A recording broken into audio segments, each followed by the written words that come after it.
അവളുടെ വർത്താനം കേട്ട ഞാൻ എന്തോ ചെയ്ത പോലെയാ. എന്നെ കൈവിട്ടവരെ എന്റെ ആവശ്യങ്ങൾക്ക് തിരിച്ചു വിളിക്കാൻ എനിക്ക് പറ്റുമോ ഭാനുമേ? ഏയ്, അതിന്റെ ഒന്നും ആവശ്യമില്ല. ദയേ, അച്ഛന്റെ കാര്യം ഓർത്തുള്ള വിഷമത്തിൽ ഓരോന്ന് പറയുന്നത്. പിന്നെ എനിക്ക് മോളോട് ഒരു കാര്യമേ പറയാനുള്ളൂ. സുശീല അവിടെ പോയി അച്ഛനെ കണ്ടതിൽ ഇന്ദ്രൻ എന്തെങ്കിലും പങ്കുണ്ടെന്ന് മോള് വിചാരിക്കരുത്. അവൻ അത് ചെയ്യില്ലെന്ന് എനിക്ക് നല്ല ഉറപ്പുണ്ട്. അതെന്തെങ്കിലും ആവട്ടെ ഭാനുമേ.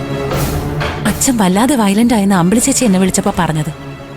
മഞ്ചാടി ഇറങ്ങിപ്പോയത് ഈ വീട്ടിൽ വെച്ച. നിനക്ക് നിന്റെ അനിയത്തെ ശ്രദ്ധിക്കാൻ കഴിഞ്ഞില്ലേന്ന് അച്ഛൻ ചോദിച്ചാ ഞാൻ എന്തു പറയും ഭാനുമേ? മോള് വിഷമിക്കാതെ. എന്തായാലും ഈ കാര്യത്തിൽ അച്ഛനെ അഭിമുഖീകരിക്കാൻ തീരുമാനിച്ചതല്ലേ. അദ്ദേഹം വരട്ടെ. കൂടെ അമ്പിളിയും രഘുവും ഒക്കെ ഉണ്ടല്ലോ. അപ്പോഴേക്കും ബാക്കിയുള്ളവരും വരുമായിരിക്കും. എല്ലാവരും കൂടി സംസാരിച്ച അനന്തമാഷിനത് മനസ്സിലാക്കാൻ പറ്റും.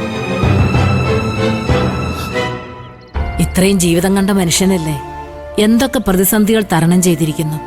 ഇളയ മോളുടെ കാര്യത്തിലും മാഷിന് നല്ലൊരു തീരുമാനം എടുക്കാൻ കഴിയുമെന്നാ ഭാനുവമ്മയുടെ വിശ്വാസം.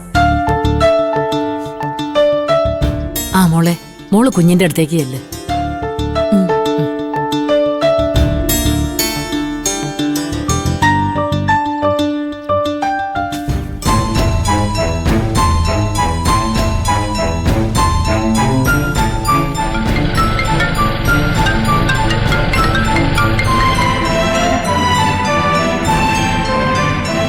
ആ അബി, എന്താടാ? ആ ശബരേട്ടാ, ഒരു ന്യൂസ് ഉണ്ട്. ജീവൻ രാജ മഞ്ചാടിയും കൊണ്ട് ചിലപ്പം അവന്റെ വീട്ടിലേക്ക് പോയേക്കും. ആണോ? അവര് പുറപ്പെട്ടോ അതോ? അതൊന്നും അറിയില്ല. രാജൻ ചേട്ടൻ ആസിഫ് ഭായി ഫോണിൽ സംസാരിക്കുമ്പോ കേട്ട ഒരു സൂചന.